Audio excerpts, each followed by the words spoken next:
नमस्ते साथियों। सशक्त भारत से मैं डॉक्टर आर के वर्मा। अंततो गत्वा कांग्रेस पार्टी ने राम मंदिर का न्योता ठुकरा दिया। इन्होंने ठीक उसी तरह से काम किया जिस तरह सोमनाथ मंदिर का जब जीर्णोद्धार हुआ था तब नेहरू ने बॉयकॉट किया था।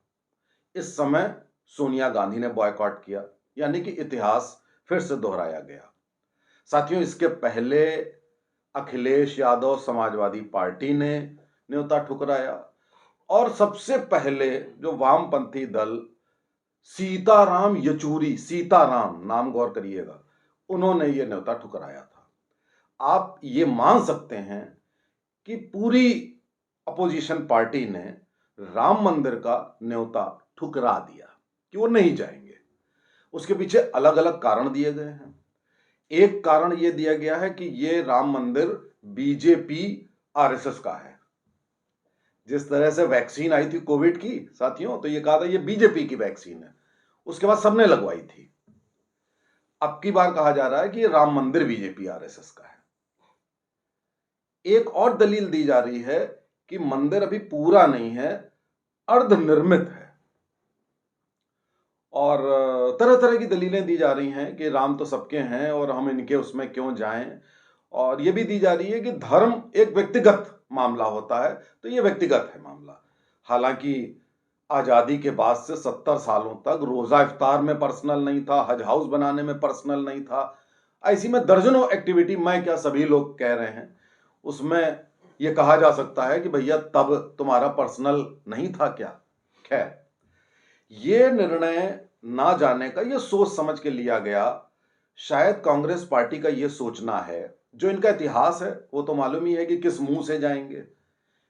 17 वकीलों की फौज खड़ी करना और मूर्तियां हटवा देना नेहरू द्वारा, ताला लगवा देना और राम को काल्पनिक कहना, ये सब करने के बाद किस मुंह से वहां जाएंगे, बैठेंगे।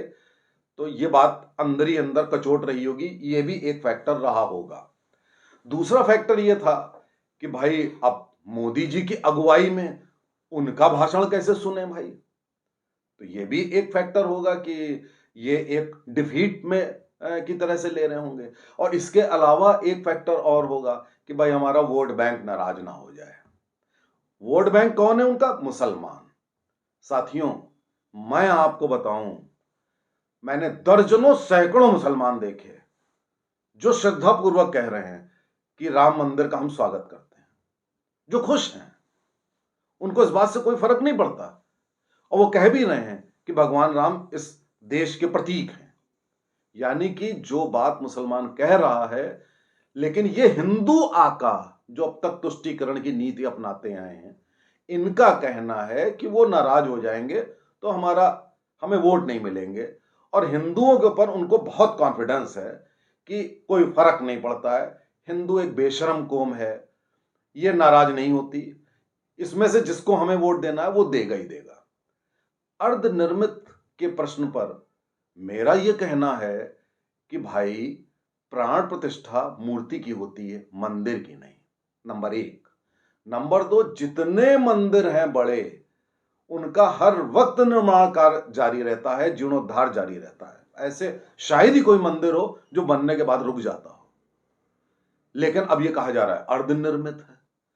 अरे भाई, मंदिर निर्माण तो युगों युगों तक जारी रहेगा, चलता रहेगा, जब तक कि आप बाबर, औरंगजेब जैसे लोगों का साथ ना दें जो इनको इसको तोड़े। तो भैया ये अर्धनिर्मित वाला कंसेप्ट कहां से आ गया?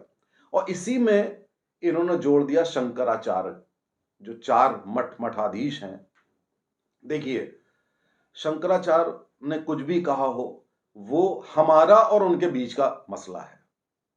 हो सकता है एक आधी बात है, आपके घर में तमाम आपके वरिष्ठ सदस्य होते हैं, आपस में मतभेद हो जाते हैं, कुछ झगड़ा हो जाता है, तो एक आधी बात कही, उस एक आधी बात की 4 बातें लगा करके उसको प्रसारित कर दिया गया। ओ शंकराचार्य बड़े अगेंस्ट। ऐसा साथियों कुछ नहीं है, ऐसा कुछ है ही नहीं।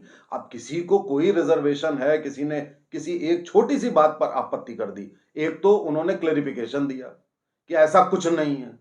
वो क्लेरिफिकेशन अब ये नहीं देखते हैं।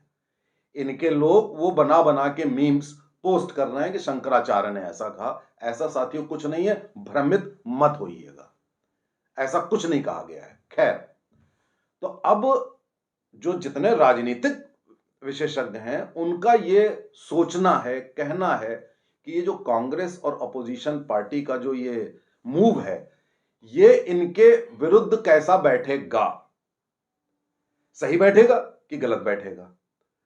अब देखिए, अखिलेश यादव की अगर बात करें तो अखिलेश यादव का परिवार का इतिहास रहा है हिंदू द्रोही होने का, विरोधी होने का नहीं, हिंदू द्रोही होने का। इनके पिता मुलायम सिंह यादव ने ना केवल गोलियां चलवाई, यात्राएं रोकी, जाने कौन कौन से टैक्स लगा दिए, जाने क्या क्या किया, और उत्तर प्रदेश को इस्लामिक स्टेट बना दिया था। कत्लखाने खुल गए थे, तरह तरह की, ये आपकी टीले वाली मस्जिद, उसका इतना भयंकर रेनोवेशन करवा दिया गया, छोटी सी मस्जिद थी। तो इन्होंने तो ऐसा कार्य किया कि वो वोट बैंक क्रिएट करने के लिए बिल्कुल हिंदू द्रोही हो गए, और हिंदू ही द्रोही नहीं, देशद्रोही हो गए। और कांग्रेस ने अब ये शो कर दिया है कि अब मेरा चाहे फायदा हो चाहे नुकसान हो, हम हिंदू द्रोही भी हैं और देशद्रोही भी हैं, क्योंकि भगवान राम इस देश के प्रतीक हैं। अब भगवान राम के उसके लिए, उत्सव के लिए पूरी दुनिया से लोग उत्साहित हैं। हमारी कांग्रेस पार्टी जो बात होती है उसके विरोध में रहती है। तो इन्होंने बहुत तराजू से तौला। इन्हें लगा कि हम अल्पसंख्यकों मुसलमानों के वोट तक ही सीमित रहेंगे, हिंदू दे ना दे, लेकिन हम हिंदू द्रोही हैं तो हम रहेंगे। तो इस देश में अब ये डिवीजन साफ हो गया है मित्रों, कि ये Congress, Samajwadi party, left CPI, CPIM, ये सब देश और हिंदू विरोधी लोग हैं। ये इस देश में सिर्फ बंटवारा करके सत्ता हथियाना चाहते हैं। स्वयं ये हिंदू हों या इनके नाम में भगवान लिखे हों, किसी में गंगा राम, किसी में सीता राम, लेकिन इनका मुख्य उद्देश्य है, जबकि ये मारे ये भी जाएंगे, भगाए ये भी जाएंगे, अगर इस्लामिक मुल्क हो जाए इंडिया, सबसे पहले यही भगाए जाएंगे लात मार के। लेकिन इनका यह है कि अभी तक जो हम करते आए थे वही सही था। तो अब दो ही रह गए इस देश में, या तो राम विरोधी या राम समर्थक। आप इस बात को अच्छी तरह समझिए और इनको जवाब दीजिए हर तरह से। नमस्कार, जय हिंद।